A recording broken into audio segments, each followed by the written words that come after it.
नाचत पंढरीला दिंडी निघाली संतांची नाचत पंढरीला आषाढी कार्तिक एकादशीला बघा पंढरीच्या पांडुरंगाकडे कित्येक भक्त त्या ठिकाणी आपल्या साकडा घेऊन जातात आणि ते पांडुरंग सर्व लोकांच्या इच्छा आकांक्षा पूर्ण करू दे अशी त्या पांडुरंगासाठी प्रार्थना करतो आणि या ठिकाणी एक गजर सादर करण्याचा प्रयत्न करतोय बघा.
काय सांगितलं बघा आम्ही पांडुरंग पाहिलेलं नाही आहे पण त्या जनाबाईंनी पांडुरंग पाहिलेलं आहे फक्त पुंडलिकाने पांडुरंग पाहिलं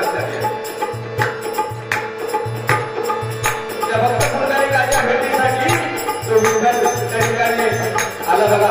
जनाबाईच्या जळजळीता जनाबाई जळजळत होती तिला झोप लागली कुत्रे नांदरं येऊन खात होती बघा. पण काय केलं पांडुरंगाने साक्षात त्या ठिकाणी दर्शन दिलं बघा आणि ते दळ जळून ठेवलं पूर्णपणे. अशी त्या जनाबाईची भक्ती होती. त्या गोऱ्या कुंभाराची भक्ती आठवा स्वतःच बाण पायाखाली चिरडलं गेलं. माती घडवताना ते स्वतःच बाण